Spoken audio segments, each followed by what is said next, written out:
चलिए, ये है चैप्टर नंबर 3 का मोस्ट वीवीआई ऑब्जेक्टिव क्वेश्चन। ठीक है, इसमें पहला क्वेश्चन कह रहा है, पहला क्वेश्चन यहाँ ये कह रहा है कि हिंद चीन में कौन कौन से देश शामिल है। बहुत अच्छा क्वेश्चन है ये भी, हिंद चीन में कौन कौन से देश शामिल है ना। इसमें आएगा कौन कौन देश शामिल है, Vietnam, Laos, Cambodia.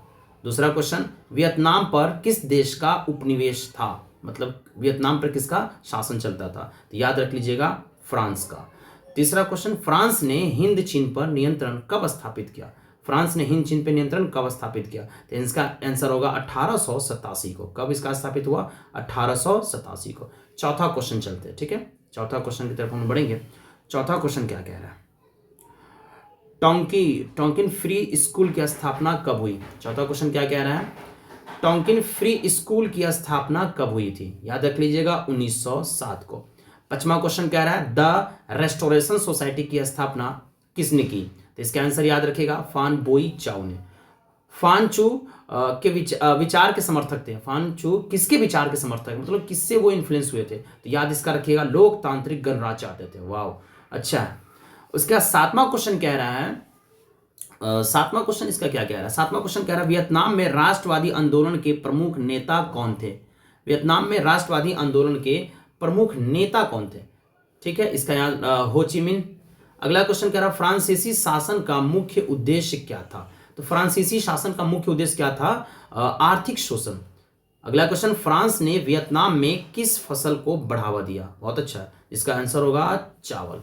Question number 10, Hind चीन का सबसे बड़ा देश कौन था। ये बहुत अच्छा क्वेश्चन है, आप इसको याद ही रखिएगा, क्योंकि एग्जाम में ऐसा ऐसा क्वेश्चन आपको देखने को बहुत मिलेगा, फिर वहां पे नहीं बनेगा तो फिर मुंह बना लेना। ठीक है, यहाँ देखिए क्वेश्चन कह रहा है हिंद चीन का सबसे बड़ा देश कौन था, तो इसका आंसर याद रख लीजिएगा वियतनाम सबसे बड़ा देश था। वियतनाम कम्युनिस्ट पार्टी की स्थापना कब हुई, तो इसका आंसर होगा 1930 को। 1945 में वियतनाम की स्वतंत्रता की घोषणा किसने की थी, तो इसका आंसर होगा हो ची मिन ने।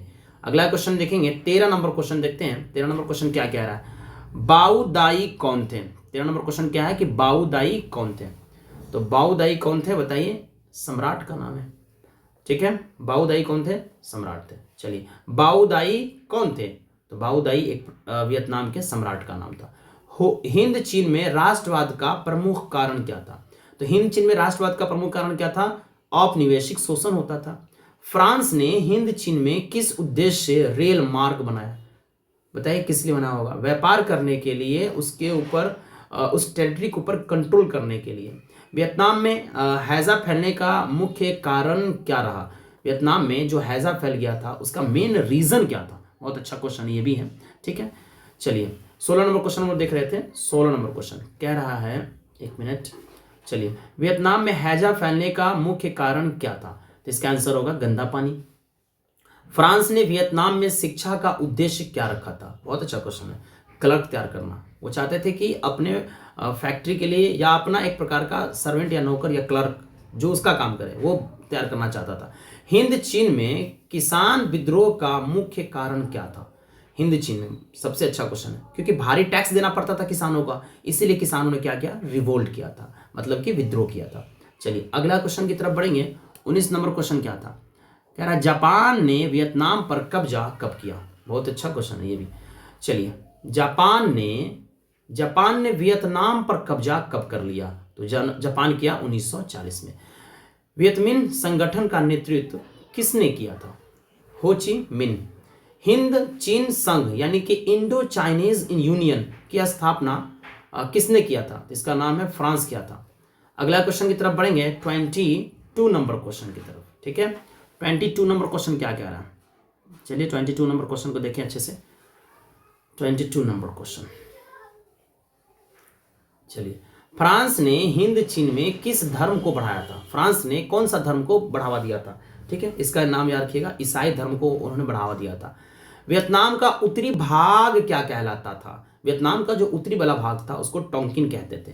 वियतनाम का दक्षिणी भाग क्या कहलाता था, यह भी अच्छा क्वेश्चन है, कोचिन चाइना, क्या कहते हैं इसको, कोचिन चाइना कहते थे। अगला क्वेश्चन देखेंगे 25 नंबर क्वेश्चन, 25 नंबर क्वेश्चन। ठीक है, 25 नंबर क्वेश्चन क्या कह रहा है, 25 नंबर क्वेश्चन कह रहा है राष्ट्रवाद के विकास में किसका योगदान सबसे महत्वपूर्ण था या महत्वपूर्ण था?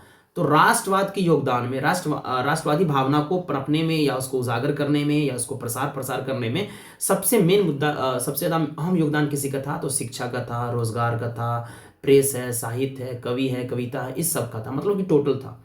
फान बोई चाओ किस देश से सहायता लेना चाहते थे? ठीक है, ये भी आंसर याद रखिएगा, जापान से वो हेल्प चाहते थे, ठीक है, ताकि अपने क्षेत्र को आज़ाद करा सके। ठीक है, ये देखिए अगला क्वेश्चन देखेंगे। ये हो गया फान बोई चाओ किस देश से सहायता लेना चाहते थे, इसका आंसर याद रख लीजिएगा, जापान का हेल्प चाहते थे। हिंद चीन में राष्ट्रवाद का आंदोलन किस सदी में शुरू हुआ? याद रख लीजिएगा 19th सेंचुरी, मतलब कि 19वीं शताब्दी में। 1954 में फ्रांस को किस युद्ध में हार का सामना करना पड़ा? याद रख लीजिएगा, उस युद्ध का नाम क्या है? डीएन बियन फो। ठीक है, अगला क्वेश्चन है 29 नंबर क्वेश्चन को देखेंगे। 29 नंबर क्वेश्चन याद रखेंगे, वियतनाम कांग्रेस का संबंध किससे है? याद रखिएगा, राष्ट्रवाद यानी कि राष्ट्रवादी आंदोलन का। हिंद चीन में राष्ट्रवाद के विकास का मुख्य साधन क्या था? वही चीज, शिक्षा और प्रसार, युद्ध नहीं, प्राकृतिक आपदा नहीं, धार्मिक सुधार नहीं, इसमें शिक्षा होगा और प्रसार होगा।